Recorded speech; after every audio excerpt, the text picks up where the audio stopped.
We're going from zero to connected with Winlink today. Stick around and we'll get right to it. Real quick, before we get going, I've got to give a shout out to these guys. They're my latest patrons over on Patreon. If you'd like to help support the channel, I'll leave a link to Patreon down in the description below. Hey, welcome back guys. Jason, KM4ACK.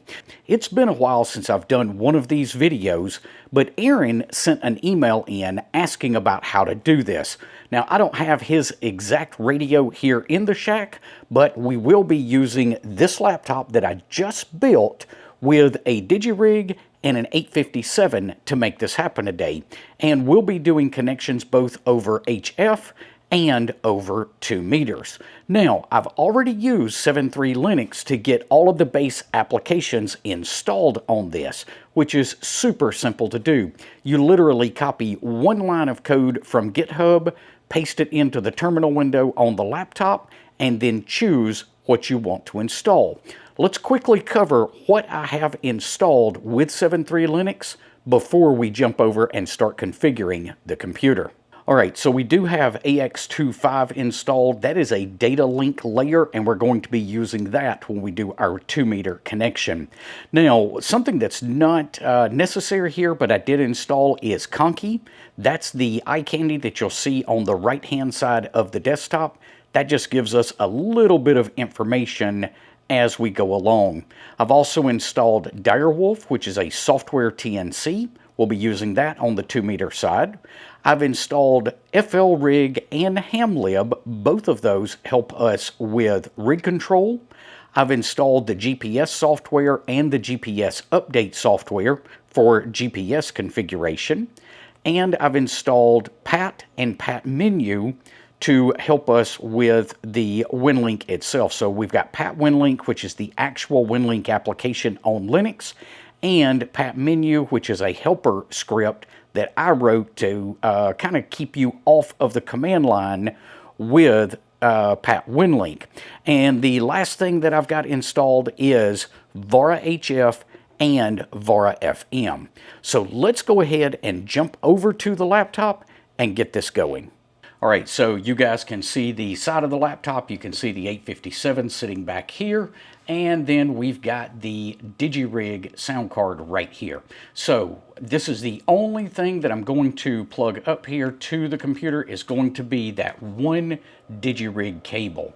Now the first thing we need to do is go ahead and get FLRIG configured. So we'll do that by going to the menu, and we'll just go to FLRIG right there. I just started typing FLR right here, and it pulls up FLRIG. So let's go ahead and pull that up. Now, we are going to try to stay off of the command line as much as possible, because I want to make this as simple as I can for everyone. However, we do need to know 2 different commands from the command line just to make your life a little bit easier. So I will open the terminal. Again, this is super easy. Literally 2 commands and we're going to be done. The first command that we're going to run is arecord space -L and press return. What this is going to do is give us information about our sound card. You'll notice right here that the DigiRig shows up as a USB PNP, or plug and play, sound device. It is sitting at card 3 and device 0. And that's the only information that you really need to take away from this. We'll be coming back and referencing this a little bit later. Now, the other thing I want to do, or the one other command we're going to run, is going to be ls space -L space /dev serial /by-id. And we'll go ahead and press return there. What this does is this tells me that the sound card, or the DigiRig is attached to USB 0. We may need that information later as we go through configuring things. But for now, this is the only thing we're going to need off of that terminal window. So we're just going to slide that over here out of the way, and let's go ahead and get FLRIG configured. So I'm going to come up to Config, Setup, and Transceiver. Now again, I'm using the Yaesu 857 So I believe that's up close to the top of this list. Let's see. All right, there we go, 857D. Now, right here, we need to know what our device is. Remember, we just saw that right over here, this USB Silicon Labs. We can choose that in our list, or we can use TTY USB 0. Either one, they are both the exact same thing. So I'm going to choose this one right here, this Dev Serial by ID USB Silicon Labs. On my particular 857, I know that the baud rate is set to 9600. If you don't know exactly what to choose right here, look and see what the baud rate is set to in your 857 menu or whichever particular radio you're going to use. Now, I'm not going to touch anything else down here. We're just going to, so I'm going to leave all of this at default, and we're just going to click Initialize. And you'll see that we do have the 857 under our control now through FLRIG. It's showing 7158 right here. And let's take a look at the radio. Maybe you guys can see that.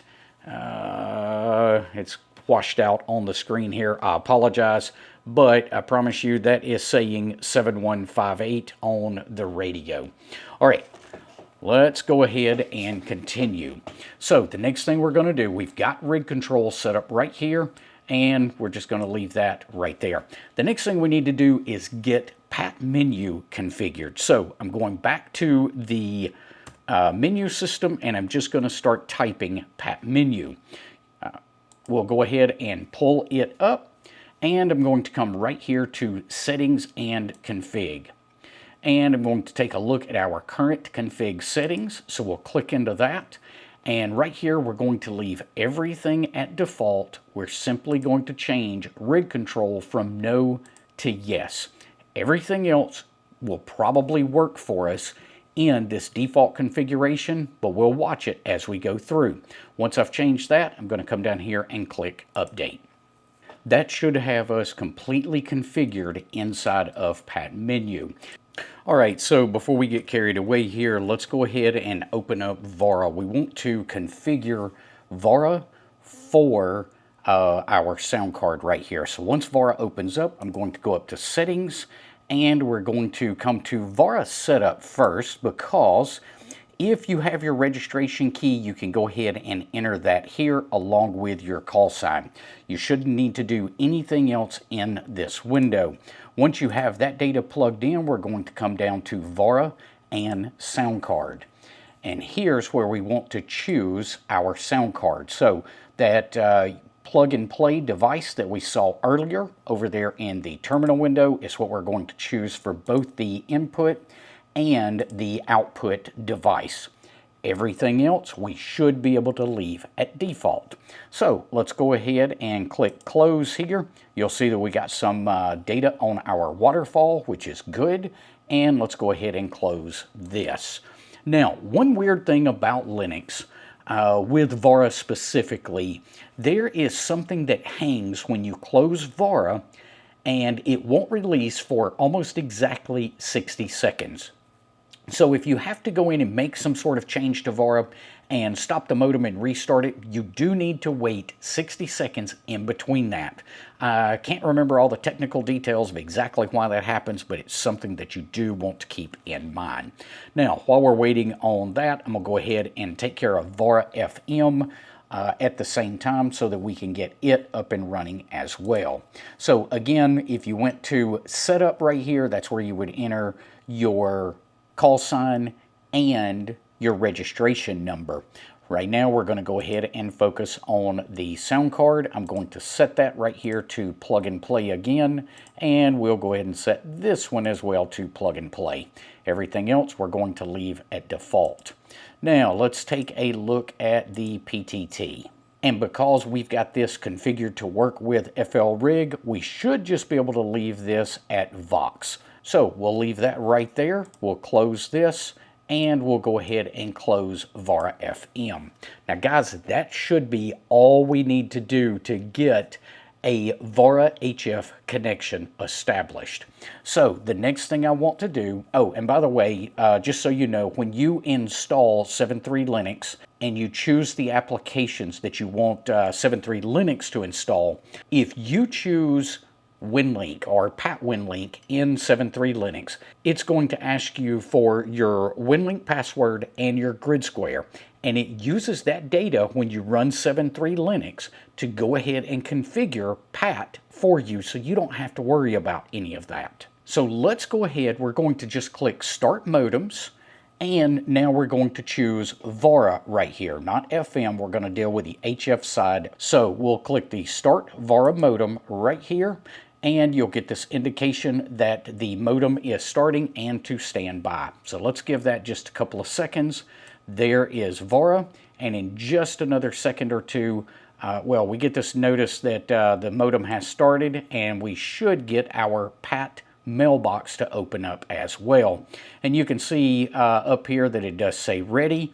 Down here it says we don't have the latest gateway information, so it took it a second, but it looks like that it did succeed in downloading. Now, one thing I'm seeing right here is it does say missing or invalid locator. That's not going to create an issue as far as the connection, but it will tell us that it does not compute, or it's not able to compute the distance and the azimuth of each gateway. So I created this on purpose so I can show you guys how to fix it should you run into this. So I am going to simply go back to Pat menu. I'm going to go back to the main menu, and then we're going to go into Manage Pat Winlink. Right here we can choose the Pat login and logout, or we can just do a manual grid update.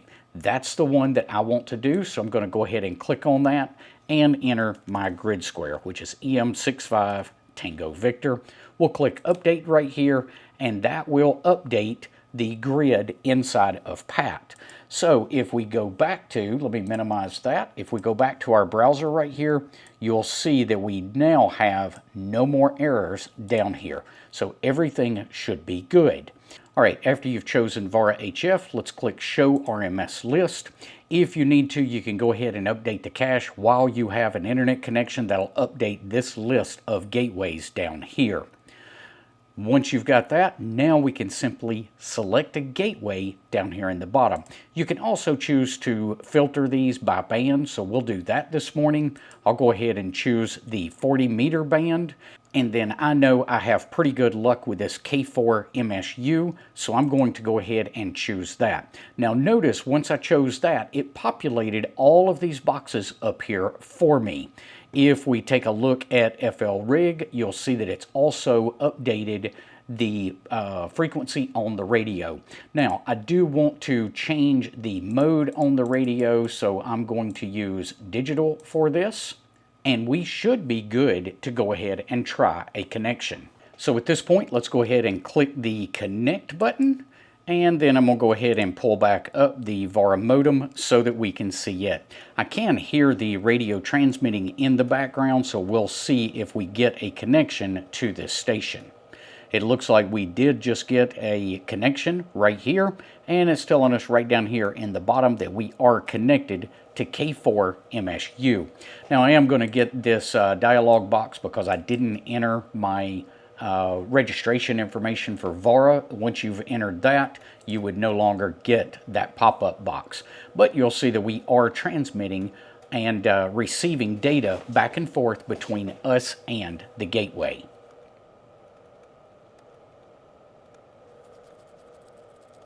And you can see down here in the bottom that that connection did complete and we got a good disconnect. Guys, it's really that easy to get Winlink up and running on Linux. So I'm going to go ahead and close the browser window. And let's pull back up Pat menu. I'm going to go back to the main menu, Start Stop Modems, and I'm going to kill the modems just by hitting the Stop Modem right here. All right, now before we can attempt a packet connection, we do need to change our Direwolf config file to make sure that it's going to use FLRIG for its PTT.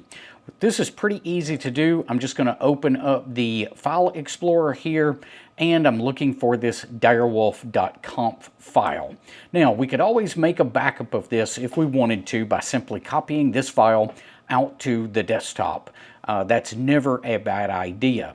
Let's go ahead and open this up though by double clicking on it, and that's going to bring up this file right here. Now let me go ahead and see if I can remember how to turn on line numbers in this. So I just went to Edit and Preferences and then turned on the line numbers.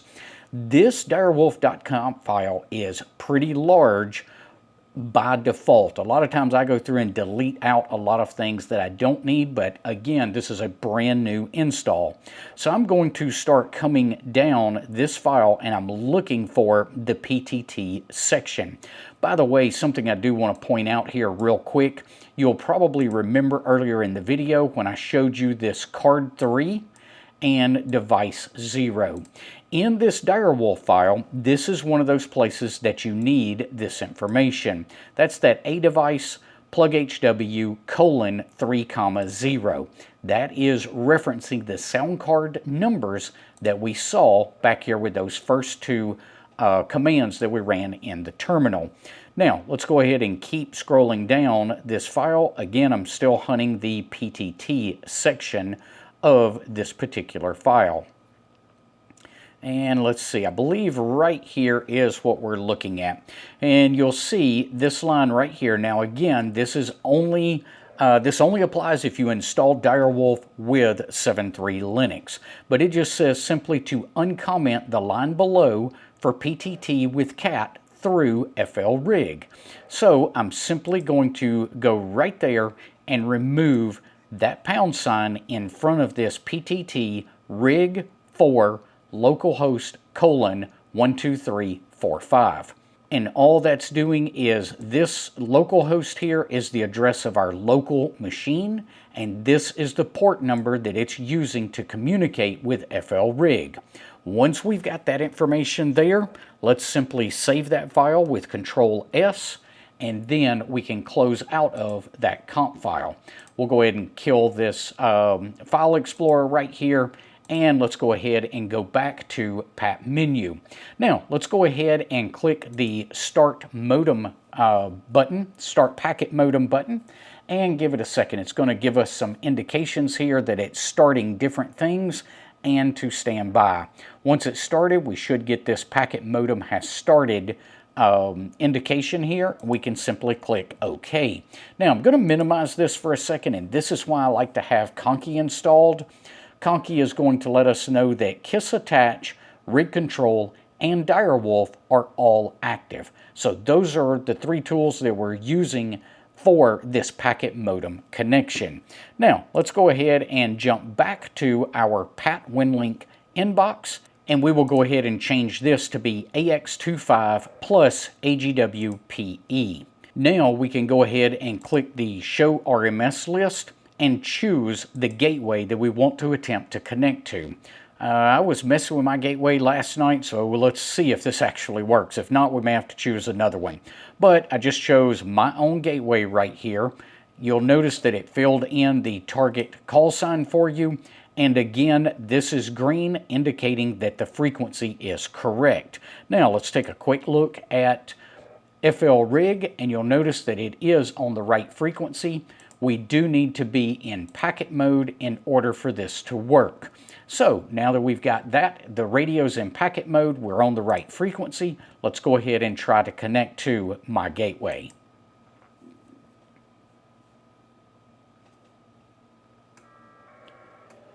And it looks like we have a connection, so obviously I didn't mess up my gateway too bad last night. And that's it. It's that quick. You'll notice right down here in the terminal window of Pat, we got a disconnected message indicating that everything went through as it was supposed to. And if we scroll back up in this just a little ways, we can see where it connected. It was attempting to connect to my station. We got connected to my station. This is where it tries the servers from Amazon, which are used by Winlink or the Winlink system. We'll see that I am connected to the CMS. Here's the exchange. I didn't have any messages to send or to download, and then we got that disconnect. Guys, it's really that easy to get Pat running with Linux. If you found today's information helpful, be sure to give us a thumbs up before you head off. We will see you guys on the next one. Until then, 7-3.